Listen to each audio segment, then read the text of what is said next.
Hey Bales, my name is Simon. Welcome to another GameMaker tutorial.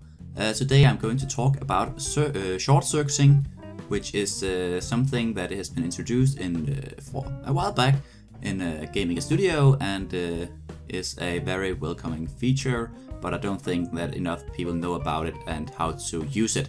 So I will try to talk a little about that. And in general, short circuiting is simply that the code will try to find the shortest way through expressions. So for this example, I will not upload it anywhere because it's really simple. I have an empty object test, which is simply for reference, and example code here, which is a script, but it's not really a script. We have a fine head up here. Short circuiting. Great. So normally, or in the older versions of GameMaker, GameMaker 8.1 and below, and even in the start of GameMaker Studio, what it would happen when the code reached a if statement like this, it will say if A is less than B, and then B is less than C, and then C is less than D, and then D is less than E, then if every one of these were correct, then it would do this. And that's fine. But if it came here and say if A is less than B and A wasn't less than B, then it still would ask, B is less than C, C is less than D, D is less than E. So it will ask all the questions every time. And that of course takes some time for the program. Short circuiting, on the other hand, will stop as soon as something is not as it should be. So it can come here if A is less than B, and then B is less than C, this equals true, this equals true, and then C is less than D. Oh no, C is not less than D. Then we just stop here and skip the rest. We don't want to ask these questions because they cannot change the overall outcome that one of these expressions wasn't true. So that's what short circuiting is. If the first expression is not true, then the rest will simply be skipped. And it will only take as many expressions as it needs to take, reading from left to right. And you can use that in code in great ways. Mainly you want to have expressions where you are doing lots of calculations and stuff like that. You probably want them to be last in line, and others where you're simply referring a variable, like up here, if you had a variable saying something, and then you can just say if that.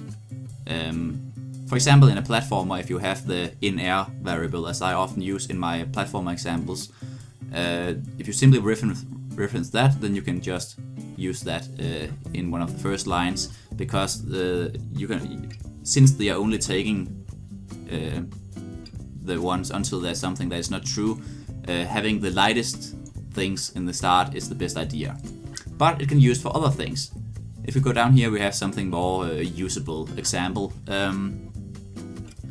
In general, the wrong way to do code in this example, like if object test x is less than x, then do something.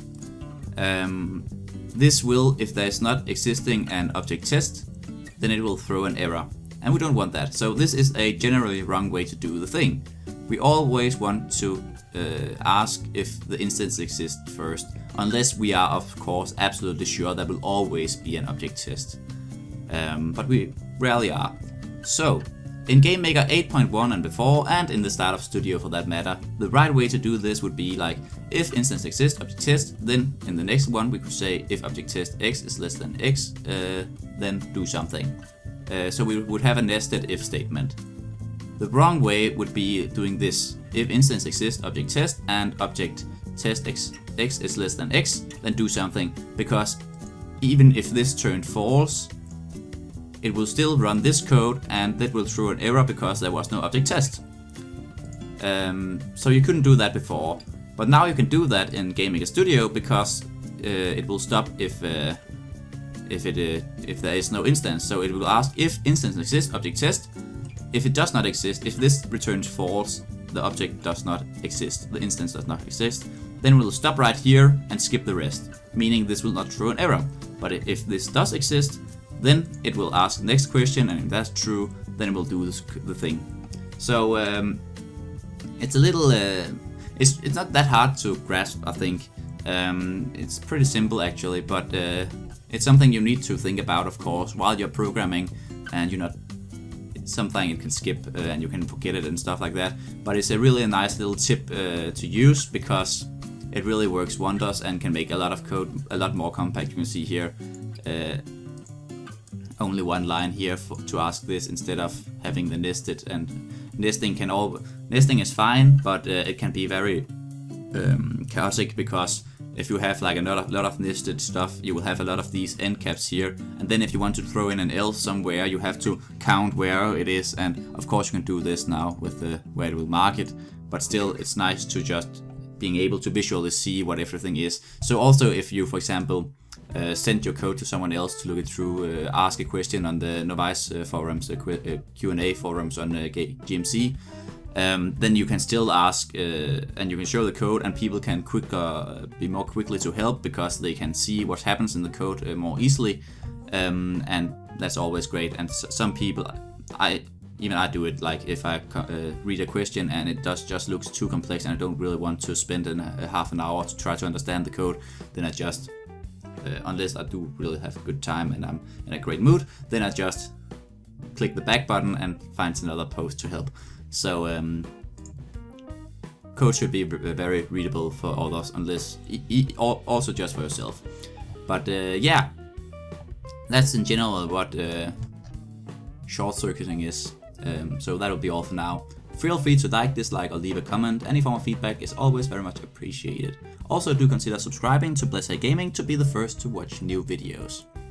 Until next time. Whoa, you seem to be at the end of the video. If you liked this video, or even if you didn't, it would make me incredibly happy if you would just rate it. Either way, I hope you enjoyed this video. Thanks for watching. Bye.